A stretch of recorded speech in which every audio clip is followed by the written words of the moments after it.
get up. And on the way up, we're going to bite a kneecap off, all right? And we're going to stand up, and then it's going to take 2 more shots to knock us down, all right? And on the way up, we're going to take your other kneecap, and we're going to get up, and then it's going to take 3 shots to get us down.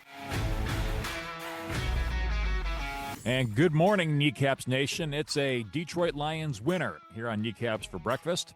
Vince Progard, that's me. Happy to be joined, as always, by my longtime partner in crime, Phil Byrne. And Phil, these shows are a lot more fun and exciting to do after a Lions win, no?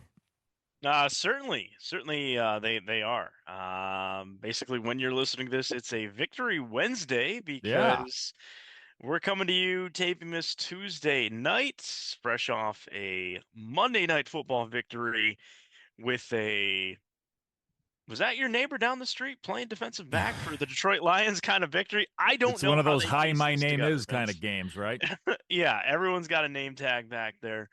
Man, if this doesn't have you excited about the potential that this team has with the coaches in place, I don't know where else to start, Vince. I mean, let's start off with a few trivia names. Do the names Arthur Mollett, Eric Hallett, Tyrus Wheat, Thomas Harper, Nick Whiteside. Do any of those names mean anything to you at all, Phil? It's not Hassan Whiteside, or right? Wasn't that not the NBA player? Yeah. No, hey, and I guess Whiteside is from Auburn Hills and played at Saginaw Valley and had no idea until last night. No idea. Again, these are those weird roster moves that you kind of see this team make towards the end of training camp going into the season with a couple of these guys. I think Wheat had been picked up from the Cowboys. I think Harper was picked up from the Jaguars. To be fair, I'm not quite sure where Whiteside has. I know I had heard his name circled around a little bit, so I don't know if he was brought in the offseason. But the bottom line is, if any of them were to deliver a pizza to your house, you wouldn't know who they were. You wouldn't know who they were if they were next to you in the line somewhere, at the Secretary of State, checking out at Costco, you name it. You have no idea who these guys are. No one has these guys' jerseys outside of immediate friends and family, and who knows if they even would going into this one. My goodness, the absolute mash unit and the effort that this team put in. That being said, man, oh man, was it nice having a Lee McNeil back. Baby. The immediate impacts that first he play made. on defense, he was in there, right? First play. Originally we thought this timeline would put it back closer to Thanksgiving when we were entering the season. And that was being generous. I mean, a lot of times for a big guy like him, it could have taken him closer to Christmas.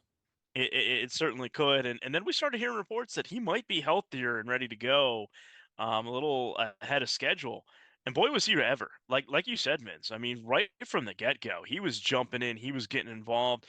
Pass deflection, a sack. I think Hutch, I don't know if he had it in the stat sheet necessarily, but I think he had one of his most productive games of the season. And then all of a sudden, those guys that we got back there, who we have no idea who they are, as the game went on, you felt a little better about what you were seeing back there from that defense. And again, credit to Kelvin Shepard for putting it all together and making it make sense for those guys playing back there. Yep, and not to mention you got Amik Robertson and Rock Yassin as your starting corners all of a sudden, who were getting significant action. And granted, they benefited from Mike Evans going down with the broken collarbone in the first half. You knew that Ibuka wasn't 100%. We didn't have Chris Godwin, so it was pretty much the Cade Otton show and the kid from Oregon whose name escapes Tez Johnson. Yep, that's right. 7th round pick, though. I mean, he wasn't a high draft pick or anything. Right. So besides that, now all of a sudden the calculus changes a little bit, but because of the way the game was going, Tampa Bay had to virtually abandon the run completely. So it was just Baker throwing the ball 55 times. And it was these guys on full display the entire night, and they rose to the challenge in a way that I don't think anybody outside the 4 walls of that locker room would have expected. And I think you even saw, I always take these predictions with a grain of salt, but Lions at home, Vegas liked the Lions. I think the point spread was around 5.5 by the It time was at 6.5 at kickoff. at 6.5 by the time kickoff rolled around. But just the wait, who do the Lions have back there in the secondary that kind of fed into the pregame talk? I think a number of the ESPN analysts picked the Bucs to win. So again, it's always kind of fun seeing where these so-called experts get these games wrong. But who could have predicted that these guys back there for the Lions would have stepped up in the way that they did? And not to be outdone, the other side of the ball in offense, which we'll get into, also played a pretty pivotal role too. But I think deservingly so when we talk about this team in the locker room and getting the game balls, it went to the defense. Yep, that's for sure. And I think seeing what happened in the Sunday night game against the Chiefs Yeah, probably lit a little bit of a fire as well, knowing that, hey, we get to be right back on national TV, a stage that we've excelled, the likes of which the league really hasn't seen anybody match that in the last handful of years. The Lions coming into the Chiefs game were 12-2 in primetime games. They dropped that one, but they had a chance to get right back off the schneid by winning on Monday Night Football 8 days later. And like they've done so many times over the last 3 years, they did not lose that second consecutive game. It seemed like they learned a few lessons. We're going to get into a few little points that I wasn't so comfortable with about what happened in this game, but by and no, yeah. large, Phil, they definitely did not make it appear like they hadn't learned their lesson from what happened in the Chiefs game. And I think knowing what we've been able to see now with more context added to it because there's more games that have taken place since that 0-2 start by Kansas City, I think they are now proving that they're not going anywhere. So all of a sudden, what we saw in Kansas City isn't quite as difficult to stomach anymore because you can't look at them through the lens of, hey, Kansas City started out 0-2 and they're just getting lucky. I think Kansas City is now going to be right there at the very top of it when things are all said and done. Yeah, and I looked at the division odds of who's set to win the division. Oddly enough, on at least FanDuel, it is still the Packers favored in our division, but make no mistake about it, even though the Broncos have showed a lot of promise, the Chiefs are now back as the favorite in the AFC West as well. So let's get back to the defense a little bit, Phil. 9 points allowed, which that in and of itself is impressive. Yep. It seemed like forever and a day before Tampa Bay got a first down because of something that their offense did as opposed to an automatic first down thanks to a penalty. And it seemed like Baker Mayfield never really set into any type of a rhythm until they were really looking up at the Lions on the scoreboard. What do you think it was, Phil? Was it just a great game plan by Kelvin Shepard? Was it a little bit of an off night coupled by some key injuries by the Buccaneers? Is it just these guys on this defense are just that good and having McNeil back was a big boost? What was it? I think there's a little bit of familiarity and knowing how to scout and game plan and prep.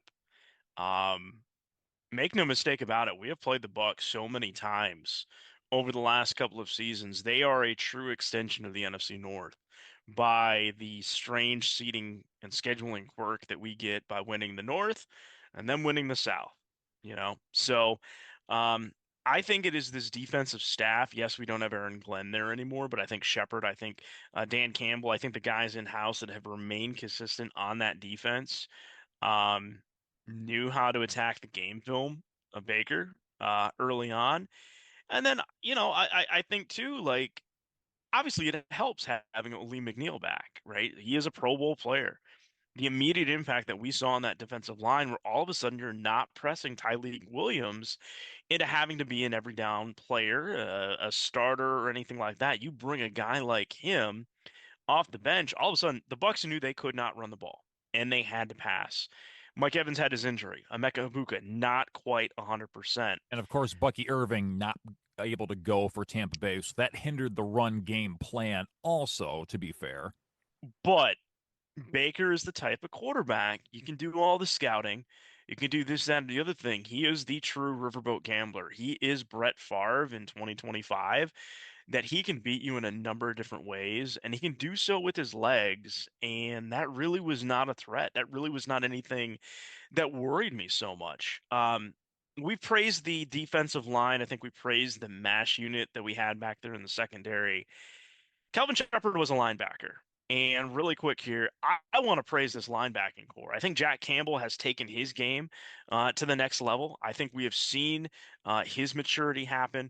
I think Alex Anzalone, yeah, I know we had the contract issue with him kind of entering this final year, and he's been great, and he hasn't missed a step as he's gotten a year older. But Derek Barnes, and having him back healthy, we've seen him kind of be that kind of gadget player in the linebacking core where sometimes he's going to drop back a little bit in coverage, play almost as like an additional safety. A couple times he's going to be a little bit closer to the box, play a little bit more as a rush end. He does have a ton of versatility. I think him being healthy has added another element to this defense as well. So I think a lot of times Campbell and Anzalone, because they might be on the field a little bit more than Barnes, might get a little bit more of the credit. But make no mistake about it, I think Derek Barnes has been incredibly crucial to where we've seen so far this improvement on the defense. And let's not forget also, if you're into watching the post-game speeches and whatnot, that both Campbell and Barnes got game balls from Dan Campbell after the game. So good call out by you highlighting the linebacking core, because you're kind of right, Phil. That middle section of that defense kind of stirs the drink, if you will, and brings it all together. And Tampa Bay is a team that, as we know, they like to score a lot of points. They have the capability to do so, whether they have injuries or not. The thing about them, though, is that they've been right there at the very, very end of a lot of these games, and they've had to eke out pretty much every win, some of which in walk-off fashion. So this was something that definitely had Tampa Bay not in their comfort zone. And if you think back upon it, the Bears, they scored a few of their points in garbage time. The Cleveland Browns only scored 10 points. The Buccaneers only scored 9 points. So don't look now, but the Lions at Ford Field are all of a sudden looking a little suffocating on defense. You think this is something they can sustain moving forward? Well, as much as I love the effort from the guys that we got in the secondary, I don't think it is sustainable to be able to allow that four groups of guys to be I guess what your I'm getting at starters. is, You you know what I know, mean? they're going to get Brian Branch back next Yeah, week. We know yeah. Terrion Arnold is closer to getting back than what we anticipated. We don't know what to expect from Kirby Joseph, but he's going to get that bye week. So under the assumption that they're going to get healthier in the secondary. I think they are going to get healthier, but I don't know. I'm kind of the point here where I know we've made defensive end just the rallying cry that we need help, but as we get closer to that trade deadline, think about I like what I saw from some of these guys in this game Monday night. If they're going to stay up here, what can they contribute a little bit more in that secondary, in some of the nickel packages? I think even like a Meek Robertson, like having to ask him to play as many downs as he's been doing. You got to remember he did get hurt also, late last season. You want him to be able to stay on the field and contribute. I would still see if we can go ahead and with the second round pick or something like that, target a corner from one of these teams that's going to be out of a race. I don't think you could ever have enough help. And I think we as Lions fans need to be careful of getting ourselves into a little bit of a mental trap, thinking that we're not going to have any more injuries. I wish that was the case, but I don't think you can ever add enough guys to a defense. With everything that we've got going on offense, you're still going to need some additional help there. So I think at some point we're going to move the focus from defensive end back into the secondary now that we have Aleem McNeil back. And I think Al Qudain Muhammad is provided enough that I've seen that I don't think it's a great option necessarily opposite Hutch, but I'm becoming more and more comfortable with it.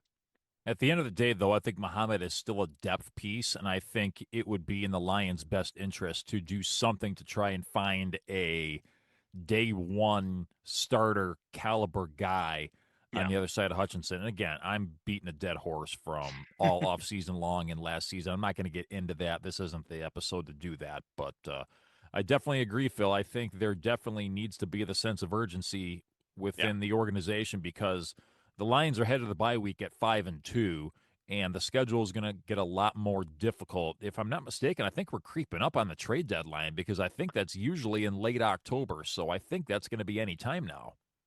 Yeah, I think it's within the next 10 days or so. And the thing is we've really only played Green Bay and Chicago to this point. We're gonna get the Vikings coming out of the bye. We're gonna get a lot more of these games inside the division, and that's where this is all gonna be won, is how we play inside the division. So yeah, again, I think something needs to be done here relatively soon. So let's get to the offense. It was the Jameer Gibbs show in the game on Yeah. Monday Night Football, and it seems like every Monday night, Jameer has that coming out party. The last time, I think it was against the Raiders 2 seasons ago on the Monday night broadcast. Same thing. Gibbs just went off and had a crazy night. It was pretty much the same on Monday.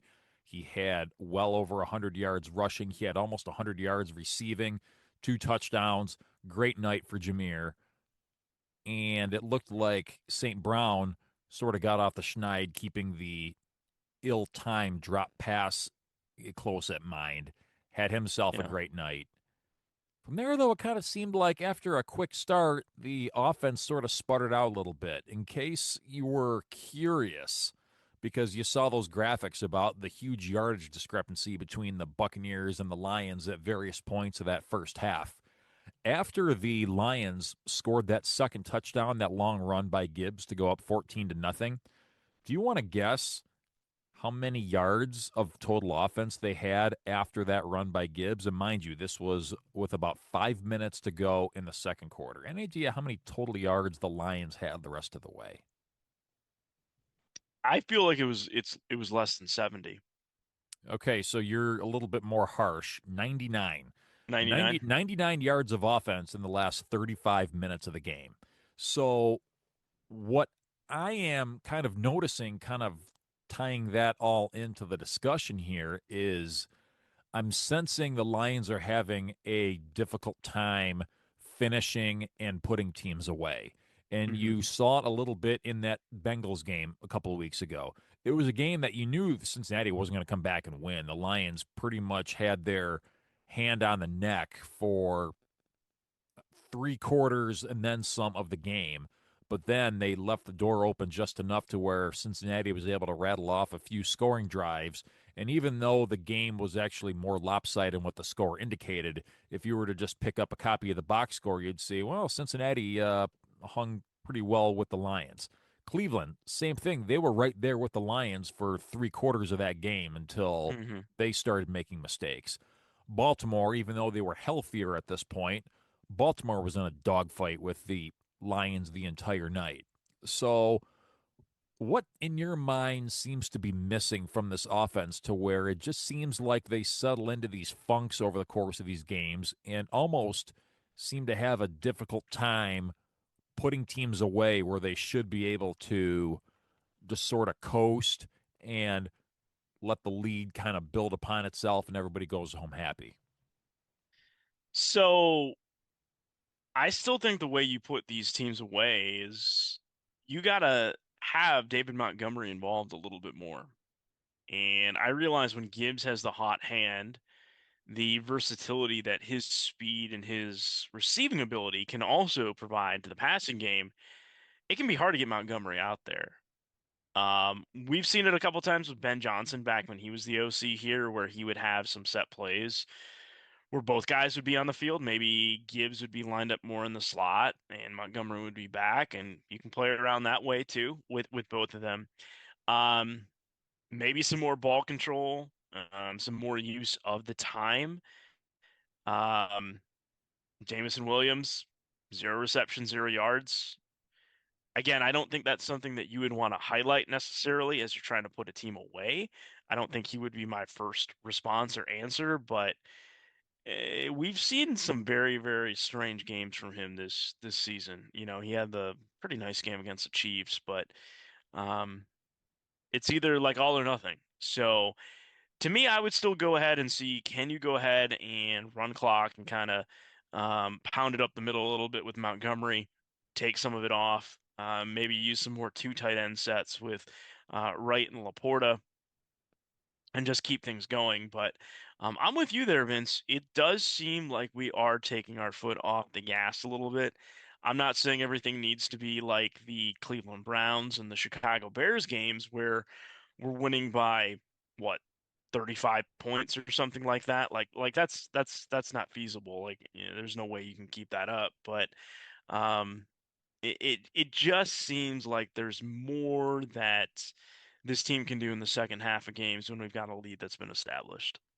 So I'm looking at David Montgomery's production from the Monday night game, and I'm right there with you that it seemed over the course of a handful of games that he just wasn't getting the amount of in-game reps that Gibbs was. And Gibbs, to his credit, is making the most of his opportunities, but it just seemed like they weren't doing enough to keep Montgomery involved the way they had in previous years. And we know how big of a part of this offense that he can be. And when he's not a part of this offense, everything just looks a step off.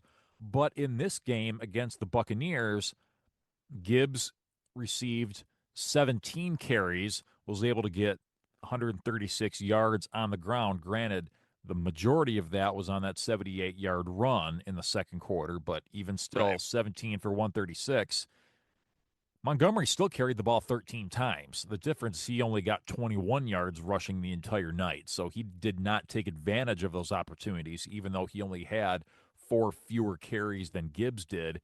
And in the passing game, they were both targeted 3 times. Gibbs did more with those opportunities. Montgomery really didn't. So maybe chalk this one up to Montgomery just having an off night, but I think there definitely needs to be more of a balancing act between the two instead of one guy being your guy for the night and then the other guy being a complete non-factor. And we did see that a little bit, particularly in Gibbs' rookie season, where it seemed like he just wasn't being unlocked from his cage, so to speak. But I think that's a trend that needs to sort of reverse itself, is getting Montgomery more involved and more effective in this offense. And you kind of mentioned as well, you and I have mentioned it over the course of a handful of shows this season, is it seems like Jameson Williams is just one big high paid decoy out there, right? Yeah, and I think that's the thing that's frustrating because we see what St. Brown does, where we're getting 7 receptions each game. He's getting, you know, close to a touchdown every game, usually averaging more than 80 yards a game. Okay, cool. We know what his production's going to be. Um, Sam Laporta, I think we know what his production is going to be. But it's kind of like what Jared Goff does outside of those two that you really have no idea where you're going to go. I think Isaac Tesla is getting a look a game, a single look each and every game. I think we as Lions fans maybe were a little naive to think that his preseason success would continue on into the regular season and that he would get the reps, he would see the on field play, he would have some sort of rapport established. That hasn't happened at this point. That's okay. I mean, he's a rookie. Like these things can take time. Um, the JMO thing though is still a little concerning. Like I just don't think that Brock Wright should be a bigger receiving option than Jameson Williams to this point. So I don't I don't want to like unearth the conspiracy theories and things like that are out there that just think that him and Goff aren't on the same page. I really don't think it's anything like that. I think it's just if Goff is going to go to a receiver, I think we all know it's going to be Amon-Ra. Like we just know that that is going to be his first option. But it's really who are the second options? Because you should have option 2A and option 2B. And a lot of times I just think it's just option 2 and it's just Sam Laporta and he is both option 2A and option 2B. And there really isn't that other person that especially for what he's being paid outside of his skill set that we would think would be JMO. So we know he's capable of these big games because he's had the 5 and 6 reception games before, but um, It's just been very, very few and fleeting to this point. So, wrapping up our thoughts on the Lions win 24-9 over the Buccaneers on Monday Night Football to head into the bye week at 5-2. They'll get the Minnesota Vikings coming up in 2 weeks. That'll be a 1 o'clock kickoff on November 2nd. We'll dive a little bit deeper into that game on our next episode. Not a whole lot of excitement going on within the division, just a whole hum. 26-14 Bears victory over the New Orleans Saints. So don't Yep. look now, but the Bears are sitting at a winning record, just a Yeah. game behind the Lions in the standings. It was the Vikings dropping a close fought one to the Eagles 28-22, and Green Bay, a game that they trailed pretty much the entire way, came back to beat the Arizona Cardinals in the desert 27-23. I want to dig a little deeper into some games outside the division, though, Phil, because Yeah. there were a Go for few it. games that really jumped off the page to me. Number one was in the Mile High City. That was a game you needed to see to believe. And I know that's a pretty hyperbolic statement, but you really do need to, whether it's the NFL Network 60-minute mashup or the YouTube highlights that are about 15, 20 minutes long. You need to see it to believe it. 33-32 Broncos over the Giants in a game that the Giants led 19-0 in the fourth quarter and 26-8 in the fourth quarter. And it was pretty much the most or second biggest meltdown in the history of the NFL. Yeah, the Denver Broncos and I think what was fun about this game was having the two young quarterbacks go at it between Jackson Dart and Bo Nix. But the Broncos look lifeless, and that is not an easy place to go in there and just take care of business in front of the Broncos. Like they do have a very good home field advantage. So the fact that they did nothing literally for 3 quarters and then put all of that on in the board in the fourth quarter, it is a lot of perseverance coming from Sean Payton's team that they were able to stay competitive, not give up, and kind of keep just chopping away at it. But also the growing pains of the New York Giants with how young that team still is, that they were not finishing off drives. They were making mistakes. They were allowing the opportunities for the Broncos to get in. Do yourself a favor, check out the highlights, check out how that one was done because that is a result that you just simply do not see often at all. No, not at all. And I think what made that game even more exciting and entertaining was the fact that Kevin Harlan was on the call for CBS. I love You, Kevin Harlan. He's the best. Yeah. Absolutely. Yeah. Absolutely.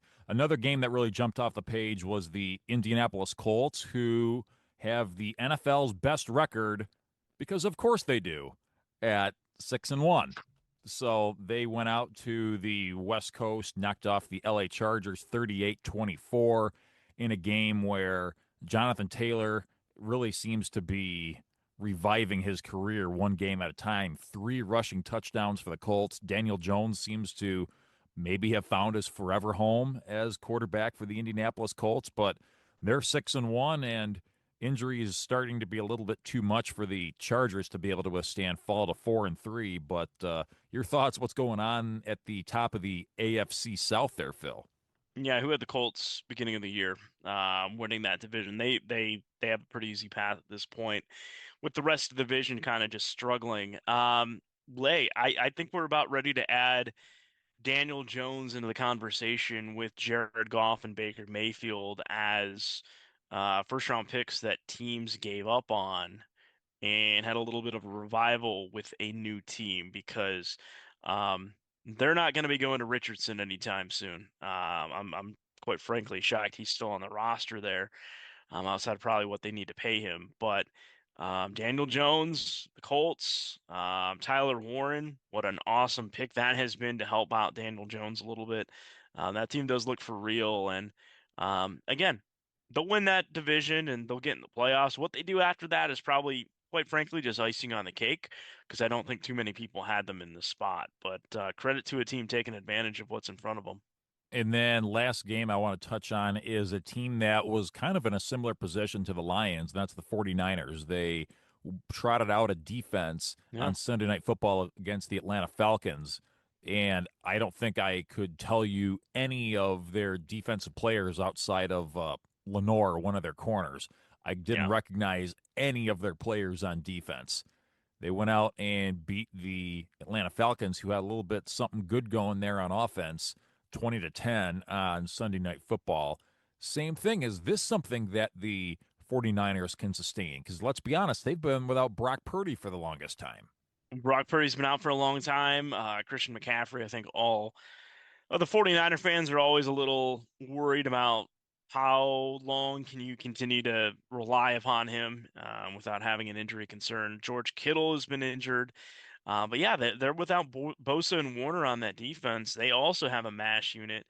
Um, I think the thing that is pretty apparent with the 49ers, though, is that Kyle Shanahan, for all the issues, the problems that he has had getting that team over the top in the Super Bowls that they've been in or in the postseason, the guy is still a bona fide stud as a coach. Like, he is going to put guys that have no business even being in the league in positions to win. Mac Jones, who I think I'm not he's not going to be the starter over Brock Purdy in San Francisco, but he's providing an opportunity to showcase that he could be the best backup in the league at this point. And maybe if a team really needs a starter, at some point next year, he'll be in that conversation for some team. But he has looked good. He's been efficient. I would say he's not in that Daniel Jones category. I think he's been way more efficient with what he's done in Indy. But Mac Jones has also done a fantastic job in backup duty in San Fran. So let's get to some picks here, Phil. Yeah. Coming up on Thursday night, we have the Minnesota Vikings catching 3.5 as they travel out to SoFi Stadium to take on the LA Chargers. We talked about the injuries that Jim Harbaugh and the Chargers are dealing with right now, but they are a 3.5 point favorite with Minnesota coming to town. Your thoughts? Yeah, they also had a pretty nice comeback to some degree in their game. They ended up losing, but they did a pretty good job trying to keep pace. Something about this Vikings team, just I know what they can do defensively. I'm just a little worried that they're not getting it done from the quarterback side. I think Carson Wentz is still going to be your starter in this game. I'm going to go ahead and take the Chargers. Yeah, I'll take the Chargers. I just haven't seen enough consistency from the Chargers on offense, and a lot of it has to do with those injuries I mentioned, especially having both of your two tackles. And I think one of your backup tackles are down for significant amounts of time. Justin Herbert just hasn't looked right the last handful of games. And I know that things haven't quite looked the same with Minnesota either, but laying 3.5 points against a better than average team like Minnesota, a little bit too much of a stretch for me. Give me the Vikings and the points in this one. Next game up, the Giants are catching a touchdown plus a 0.5 point, so 7.5 point underdogs as they travel to Philadelphia, a team they just beat pretty soundly on Thursday Night Football a couple of weeks back. Heavy underdogs on the road at Philadelphia. You think the Giants can get off the schneid from that just terrible, terrible, I can't even put into words cleanly what type of effort that was against the Denver Broncos. You think the lightning can strike twice for the Giants? I think the Eagles are going to win this game, but I think the Giants are going to cover. I like what I've been able to see out of this offense. We know what they've got on defense. I think Jackson Dart is the real deal, and I think Jalen Hurts, when he's on and has his receivers responding to what he can do, the Eagles are the best team. But it's still, what kind of offense are you getting with the Eagles? That running game has not taken off like we thought it would. I think the Giants are going to cover. I am right there with you, Phil. I haven't seen a whole lot from the run game of Philadelphia myself.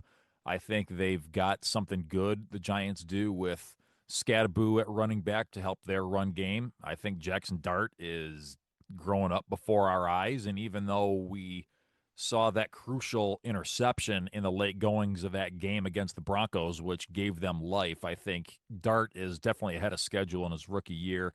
I Yeah. think the Giants are going to at least cover in this one. Next game up, the Dallas Cowboys getting 3.5 as they travel to the Mile High City to take on the aforementioned Broncos. Phil, it seems like the Cowboys are guaranteed, just like death and taxes, to drop a 40 spot on somebody in the friendly confines of Jerry's world. When they go on the road, anything goes. How do you think this one shakes out? Yeah, I don't think that's going to carry over to the road.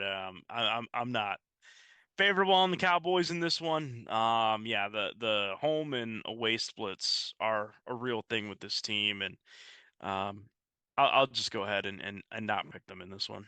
Yeah, I think Sean Payton probably had his whole team running gassers till about 2 o'clock in the morning, Monday morning, after the effort against the Giants. Like you said, Phil, the Cowboys, rather, are a different team away from home. I'll take the Broncos to lay the points. Last game on the docket, Phil, and I hate doing the Sunday night thing because you and I will be on the air while the game's Yeah. taking place, so we won't be able to look back at how the game went, but it's too good of a game to leave off the board altogether. The Green Bay Packers laying 3.5 on the road as they travel to take on their former longtime partner in crime in Aaron Rodgers. Packers laying 3.5 at Pittsburgh on Sunday Night Football. Interesting. So, yeah, I was watching a little bit of the Packers Cardinals game this past week, and you want to talk about a team that I think we thought they were further along than they were, but they've still been able to win these games. I think this is going to be a different beast instead of the Arizona Cardinals, who I think are just a paperweight of a team at this point. I think you can do whatever you want to that team. Kyler Murray, I think, still would rather play Call of Duty than play quarterback. That is still going to be a challenging atmosphere in Pittsburgh, even if who knows what they've got lined up at running back and on offense. So give me the Steelers. I'll take the Steelers in this one. Yeah, and I'm going to take the Steelers. I don't even need the 3.5. I'll take them straight up. I think the crowd is going to be absolutely electric for this Sunday night battle. You know, Aaron Rodgers wants this more than what he lets on.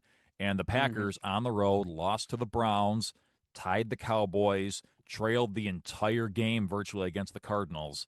I think you got a hungry team in Pittsburgh coming in, and they're going to win the game outright. Give me the Pittsburgh Steelers.